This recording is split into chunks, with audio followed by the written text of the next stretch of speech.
Yeah, there's definitely some continuity.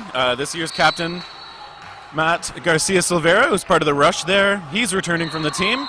Oh, and wow, did we see a couple of grabs there right off the hop from Argentina? Oh, but I think he was on the line. Yeah, I think that's what the refs are signaling, is that at least one of those catches might not count because the player was on the line. So, shout out to this Canadian team. And there we see Garcia Silveira tagged out.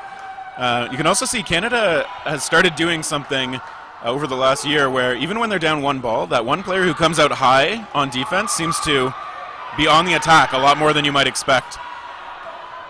And now Argentina down to 2 players.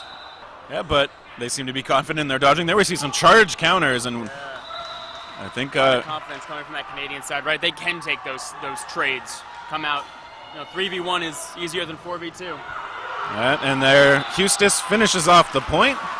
We see we see a slight exasperation on the side of the Argentinians, but they honestly they played that opening point pretty well.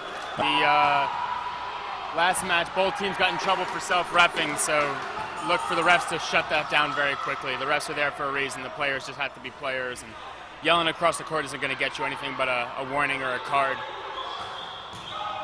And you see some good accurate shots from the Canadians, and they've already got Argentina down to 2 players, while Canada's still 5 strong. Especially as a veteran team between these two.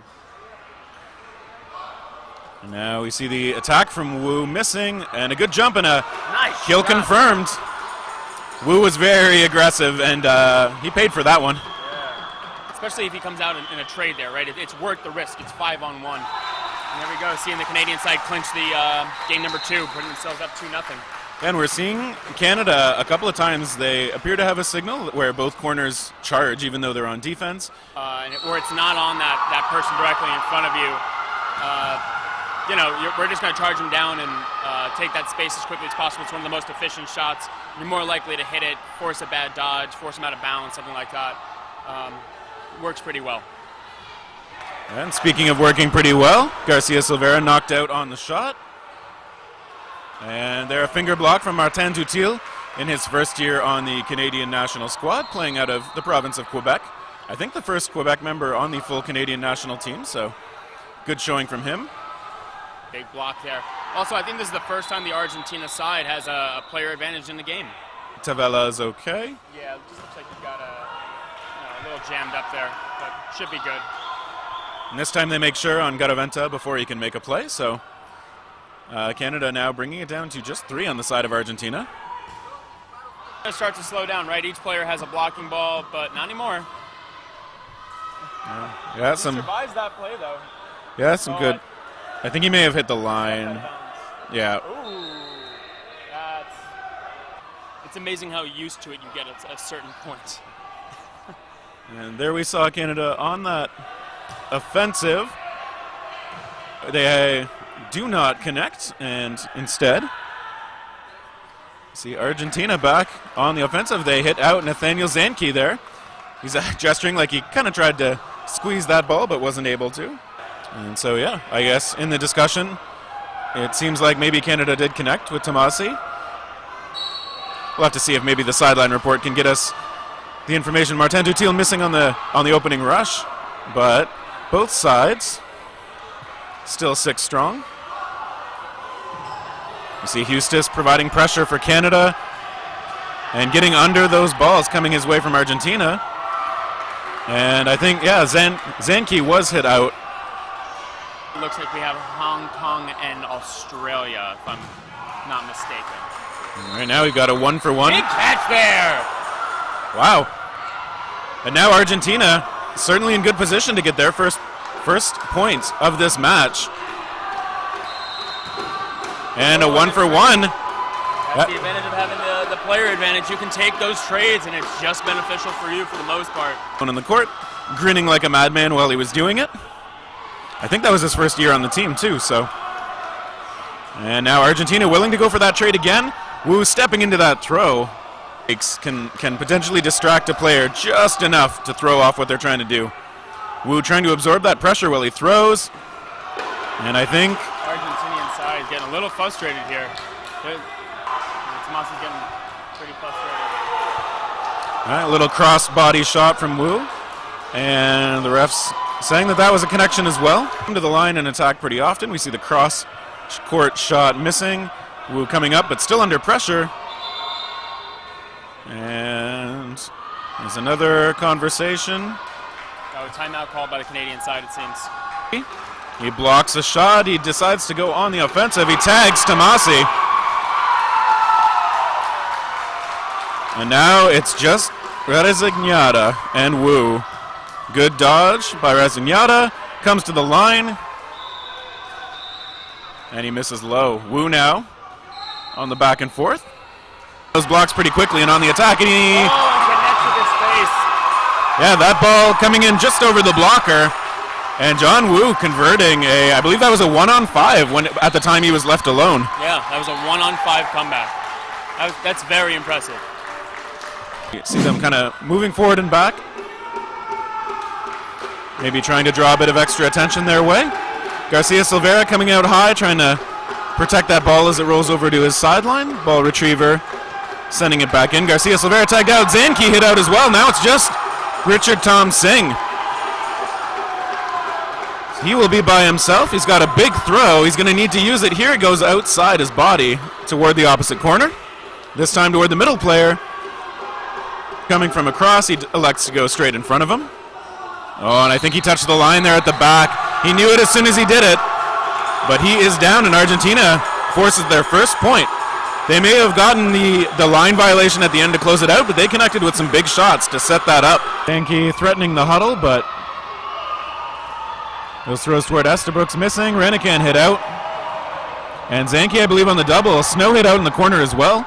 No ball to protect himself, but Canada still with 3 in hand. Sorry, Argentina now with 3 players available. He's got a lot of years of experience as a catcher in baseball. And I think on the back and forth, that one popping out of bounds before Estabrooks could be saved. So he did trade, but as we mentioned before, when you're down players, trades aren't really what you want to be doing. It was just about even, but still, you really don't want to be trading when you're down players. I mean, 2 for 1, the math checks out, and here we see Waddingham knocked out as well. So now it's just going to be Will Andrusik in his first year on the team, playing out of Ottawa, Ontario, and he does get hit.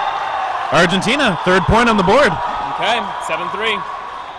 Canada, Argentina. Kind of knocked the field though. Let's see what this Argentina side can do.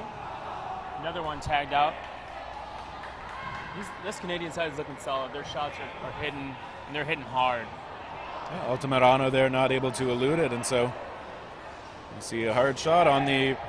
Yeah, I mean, that was a pretty aggressive play from Zanke. He took a shot, then he was in dangerous territory. And yeah, Argentina didn't miss that one. Yeah, Tomasi's taking a lot of shots. Can't come up with the catch though.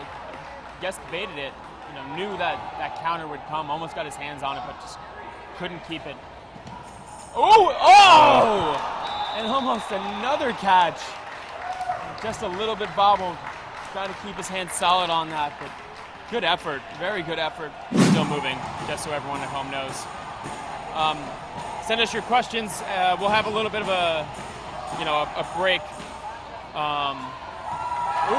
Big shot on the side. I'm going to check out the live stream during the break between this and no block. Yeah, Snow knocked out there on the shot. Coming from the corner, Razabel connecting.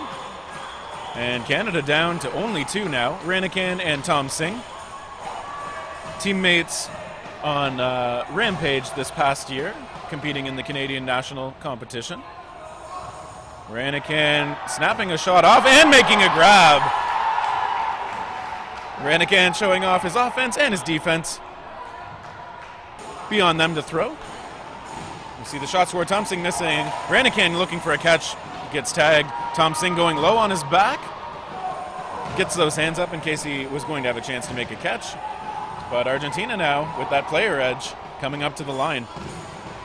Tom Singh with a good clean block. And now Canada with the extra. Ball is going to be... they're going to need to attack and not get countered here. Well, we saw that shot from Patricio Sanfelipe missing. Well, but that one connects. That was Waddingham finding the mark. But Isabella knocked out. 2-on-2. Tom Singh lines up and connects. Do it. Yep. Also a big step out of bounds there, unfortunately, at the back line. Literally 1 second left on the clock. We're going to have to play another game. For one, Waddingham knocked out on the Canadian side, and Oliva knocked out on the Argentinian side. But Argentina with a 3-on-2 player edge. Usain Drusic willing to take that shot from the back. And now only Zanke on Canada has a ball in hand. Yeah, reminder that any ball thrown is a reset on the count. And Drusic with the catch. Zanke knocked out on the other side, though, so now Dutil on by himself against one from Argentina. Dutil missing. And we're going to see how it goes on the 1-for-1. We got a center line scramble, and there's a shot on the foot. Takes it. 14-5. Argentina takes the final game. What a play. And you can see how excited the team and their fans are, even if even if it was a loss for the team. I think anytime you can end on a pretty hype moment, it's good for your team going forward into future matches.